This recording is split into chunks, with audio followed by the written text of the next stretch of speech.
আসসালামু আলাইকুম, শুভ সকাল। কক্সবাজার ভ্রমণের আজকের দিনের যে স্পটগুলো কাভার করব সেগুলোর মধ্যে হচ্ছে হিমছড়ি অন্যতম। হিমছড়ি আছে, হিমছড়ির পরে পরে ইনানি বিচ এবং তারপরে হচ্ছে পাটুয়ার টেক। আমরা এখন হিমছড়ি পাহাড়ের দিকে এগোচ্ছি। বহুদিন পর আবার এই হিমছড়ি পাহাড়ে উঠছি। আপনারা আমাদের সঙ্গে থাকুন আর দেখতে থাকুন আজকের হিমছড়ি পর্ব। আসসালামু আলাইকুম বন্ধুরা। কক্সবাজারের যান্ত্রিক কোলাহল পিছনে ফেলে মেরিন ড্রাইভ ধরে আমাদের সিএনজি অটোরিকশা যখন হিমছড়ির দিকে ছুটে চলছিল, তখন থেকেই মনের ভেতর একটা অদ্ভুত শিহরণ কাজ করছিল। আমি জানালার বাইরে তাকিয়েছিলাম অপলক। ডান দিকে সমুদ্রের বিশালতা যেন আকাশের নীলের সঙ্গে একাকার হয়ে গেছে, আর বাঁদিকে সবুজ চাদরে মোড়া পাহাড়ের সারি প্রহরী হয়ে দাঁড়িয়ে আছে। আমার পাশে বসা বাবুভাই, আমার ভ্রমণসঙ্গী। তার মুখে একটা প্রশান্তির ছায়া, চোখ দুটো যেন প্রকৃতির এই অপরূপ দৃশ্য গ্রাসে গিলছে। অবশেষে আমরা হিমছড়ি পর্যটন কেন্দ্রের প্রবেশদ্বারে এসে পৌঁছালাম। সিএনজি থেকে নামতেই এক ঝাপটা ভেজা শীতল বাতাস আমাদের স্বাগত জানালো। বাতাসের সাথে মিশে আছে বুনোফুলের হালকা গন্ধ আর মাটির সোঁধা ঘ্রাণ। টিকিট কাউন্টার থেকে টিকিট কেটে ভেতরে প্রবেশ করতেই মনে হলো আমরা যেন কংক্রিটের জগৎ ছেড়ে এক ভিন্ন পৃথিবীতে পা রেখেছি। চারিদিকে ঘন সবুজ গাছপালা, পাখির কলকাকলি আর দূর থেকে ভেসে আসা এক ধরনের গম্ভীর আওয়াজ, সম্ভবত সমুদ্রের, অথবা হতে পারে পাহাড়ের নিজেরই কোনো ভাষা। বাবুভাই আমার কাঁধে হাত রেখে বললেন, কি জুয়েল ভাই, কেমন লাগছে এই শান্ত পরিবেশ? আমি একটা গভীর শ্বাস নিয়ে বললাম, অসাধারণ বাবুভাই। মনে হচ্ছে ফুসফুসের ভেতর বিশুদ্ধ অক্সিজেন ঢুকে সব ক্লান্তি দূর করে দিচ্ছে। শহরের ধুলোবালি আর হর্নের শব্দ থেকে এখানে এসে স্বর্গীয় অনুভূতি হচ্ছে। তিনি হাসলেন, এটা তো কেবল শুরু, আসল বিস্ময় তো এখনো বাকি। বলো, আগে পাহাড়ে চড়বা নাকি ঝর্ণা দেখবা? আমার ভেতর বরাবরই চূড়া জয়ের একটা অদম্য ইচ্ছা কাজ করে। উঁচু কোনো জায়গা থেকে পৃথিবীকে দেখার লোভ সামলানো আমার জন্য কঠিন। আমি বিন্দুমাত্র না ভেবেই বললাম, অবশ্যই পাহাড়ের চূড়া বাবুভাই। আগে সর্বোচ্চ বিন্দু থেকে এই সৌন্দর্যটা দেখতে চাই, তারপর ঝর্ণার শীতল পানিতে শরীর জোড়াব। বাবুভাই আমার সিদ্ধান্তে সম্মতি জানিয়ে বললেন, চমৎকার সিদ্ধান্ত, চলো তাহলে চূড়ার দিকেই হাঁটা যাক। তবে মনে রাখো, চূড়ায় ওঠার পথটা কিন্তু সহজ নয়। শারীরিক এবং মানসিক দুই ধরনের শক্তিরই পরীক্ষা হবে। তার কথায় আমি কোনো ভয় পেলাম না, বরং আমার ভেতরের আগ্রহ আরও বেড়ে গেল। আমরা মূল রাস্তা থেকে ডান দিকে চলে যাওয়া সিঁড়ির পথের দিকে এগোতে লাগলাম। ওই সিঁড়ি আমাদের নিয়ে যাবে সেই আকাঙ্ক্ষিত চূড়ায়। আমাদের হিমছড়ি অভিযান শুরু হলো পাহাড় জয়ের সংকল্প নিয়ে। পাহাড়ের চূড়ায় ওঠার সিঁড়িটা দেখেই বোঝা যাচ্ছিল পথটা বেশ চ্যালেঞ্জিং হবে। খাড়া পাথরের ধাপগুলো যেন সোজা আকাশের দিকে উঠে গেছে। আমরা সিঁড়ির প্রথম ধাপে পা রাখলাম। শুরুর দিকে আমাদের গতি ছিল বেশ দ্রুত। তারুণ্যের উচ্ছ্বাসে আমরা তরতর করে ওপরের দিকে উঠতে লাগলাম। সিঁড়ির দুই পাশে ঘন জঙ্গল, নানা জাতের গাছপালা আর লতায় পুরো এলাকাটা ছাওয়া। সূর্যের আলো সরাসরি মাটিতে পৌঁছাতে পারছে না, ফলে একটা ছায়া ছায়া শীতল পরিবেশ তৈরি হয়েছে। কিছু দূর ওঠার পরে আমাদের গতি কমে আসতে শুরু করল। আমার শ্বাস প্রশ্বাস ভারী হয়ে এলো, কপালে জমতে শুরু করল বিন্দু বিন্দু ঘাম। বাবুভাই আমার চেয়ে বয়সে বড় হলেও তার ফিটনেস ছিল ঈর্ষণীয়। তিনি বেশ স্বাভাবিকভাবেই উঠছিলেন। আমার অবস্থা দেখে তিনি মুচকি হেসে বললেন, কি এখনই হাঁপিয়ে গেলা? বলেছিলাম না এটা একটা পরীক্ষা। আমি হাঁপাতে হাঁপাতে বললাম, ভাই, সিঁড়িগুলো বড্ড খালা, মনে হচ্ছে যেন শেষই হতে চায় না। তিনি একটা বড় পাথরের ওপর বসতে বসতে বললেন, একটু জিরিয়ে নাও, তাড়াহুড়া করার কিছু নেই। দেখো, জীবনটাও ঠিকই পাহাড় চড়ার মতো। আমরা যখন সাফল্যের চূড়ার দিকে ছুটি, পথটা এমনই কঠিন মনে হয়। নিঃশ্বাস ফুরিয়ে আসে, মনে হয় আর বুঝি পারব না। কিন্তু যারা ধৈর্য ধরে, থেমে থেমে আবার চলতে শুরু করে, তারাই শেষ পর্যন্ত চূড়ায় পৌঁছাতে পারে। তার কথাগুলো আমার ক্লান্ত শরীরে যেন নতুন শক্তির সঞ্চার করল। আমরা কিছুক্ষণ বিশ্রাম নিলাম। জঙ্গলের ভেতর থেকে ভেসে আসা ঝিঁঝি পোকার ডাক আর পাখির কিচিরমিচির শব্দ ছাড়া আর কোনো আওয়াজ নেই। এই নিস্তব্ধতারও একটা নিজস্ব ভাষা আছে, যা কেবল মন দিয়ে শুনলে বোঝা যায়। বিশ্রাম শেষে আমরা আবার উঠতে শুরু করলাম। এবার আমি আর তাড়াহুড়ো করলাম না। ধীরে ধীরে প্রতিটি ধাপে সাবধানে পা ফেলে এগোতে লাগলাম। বাবু ভাই আমার পাশেই ছিলেন। তিনি মাঝে মাঝে কোনো অচেনা গাছের নাম বলছিলেন, কখনো বা কোনো বুনো ফুলের দিকে আমার দৃষ্টি আকর্ষণ করছিলেন। তার সঙ্গ পেয়ে আমার পথ চলার কষ্টটা অনেকখানি লাঘব হয়ে যাচ্ছিল। সিঁড়ির প্রত্যেকটা বাঁক আমাদের সামনে নতুন দৃশ্যপট উন্মোচন করছিল। যত উপরে উঠছি, গাছপালার ফাঁক দিয়ে সমুদ্রের নীল জলরাশি তত স্পষ্ট হয়ে উঠছিল। নিচের পর্যটন কেন্দ্রটা একটা বিন্দুর মতো ছোট হয়ে আসছিল। বাতাসের চাপটাও যেন বাড়ছিল, সাথে বাড়ছিল সমুদ্রের গর্জন।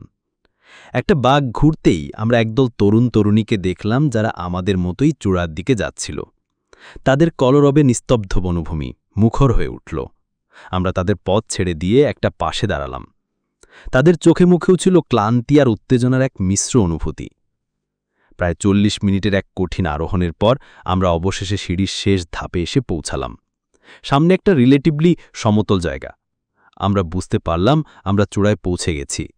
আমার বুকটা তখন উত্তেজনায় আর পরিশ্রমে সমানভাবে ওঠানামা করছিল।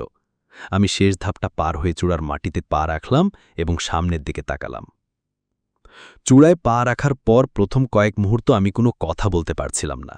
আমার শ্বাস বন্ধ হয়ে আসার উপক্রম হচ্ছিল, ক্লান্তিতে নয়, বিস্ময়ে।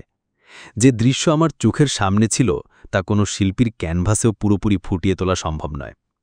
একদিকে যতদূর চোখ যায় আদিগন্ত বঙ্গোপসাগর। গাঢ় নীল জলরাশি আকাশের সঙ্গে এমনভাবে মিশে গেছে যে কোনটা আকাশ আর কোনটা সমুদ্র তা আলাদা করার উপায় নেই। সূর্যের আলোয় সেই নীল পানি হাজার হাজার হীরার মতো জ্বলজ্বল করছে। দূরে কয়েকটি মাছ ধরার ট্রলারকে মনে হচ্ছে যেন কয়েকটি খেলনা নৌকা।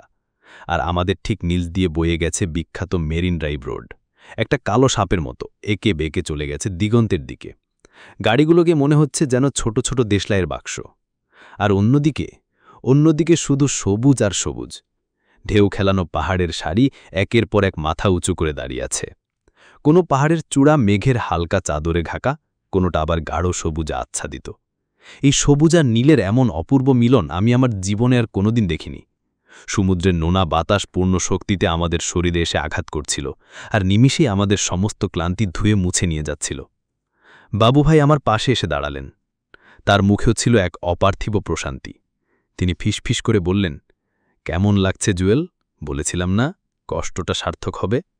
আমি তখন ঘোরের মধ্যে বললাম, বাবুভাই, এটা অবিশ্বাস্য। মনে হচ্ছে যেন পৃথিবীর ছাদে দাঁড়িয়ে আছি। এই সৌন্দর্যের বর্ণনা দেওয়ার মতো ভাষা আমার জানা নেই।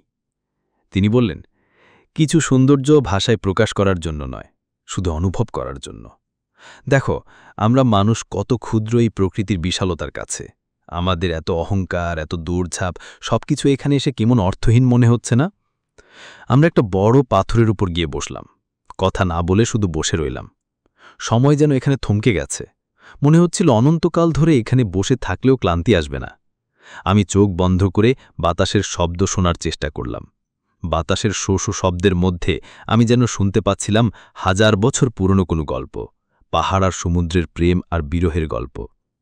অনেকক্ষণ পর বাবুভাই নীরবতা ভাঙলেন। জানো জুয়েল, মানুষ পাহাড়ে চড়ে শুধু চূড়া জয় করার জন্য নয়, সে পাহাড়ে চড়ে নিজেকে আবিষ্কার করার জন্য। এই যে এত কষ্ট করে ওপরে ওঠা, এটা আমাদের শেখায় যে কোনো বাধাই আসলে অজেয় নয়। আর চূড়ায় উঠেই বিশালতাকে দেখলে আমাদের ভেতরের আমিত্বটা মরে যায়। আমরা বুঝতে পারি যে এই মহাবিশ্বে আমরা কতটা নগণ্য। এই উপলব্ধিটাই আমাদের বিনয়ী করে। তার কথাগুলো আমার হৃদয়ের গভীরে প্রবেশ করছিল। এই ভ্রমণটা শুধু একটা স্থান দর্শন ছিল না, এটা ছিল একটা আত্ম আবিষ্কারের যাত্রা। আমরা প্রায় ঘণ্টাখানেক সেখানে কাটালাম, ছবি তুললাম, কিন্তু ক্যামেরার লেন্স এই সৌন্দর্যের কোনো মাত্র ধারণ করতে পারছিল না। কিছু দৃশ্য ক্যামেরায় নয়, মনের গভীরে ধারণ করতে হয়। সূর্যের আলো যখন কিছুটা হেলে পড়ল, সমুদ্রের নীল রঙে যখন সোনালি আভা মিশতে শুরু করল, তখন আমরা ফেরার জন্য প্রস্তুত হলাম। হিমছড়ি পাহাড়ের উপরে। পাহাড়ে ওঠা আসলে সহজ কোনো কাজ না, সেটা হিমছড়ি হোক আর অন্য যে কোনো পাহাড়েই হোক। খুব কষ্ট করে পাহাড়ের উপরে উঠতে হয়। তবে পাহাড়ের উপরে ওঠার পরে যে অনুভূতিটা হয় সেটা আসলেই অসাধারণ।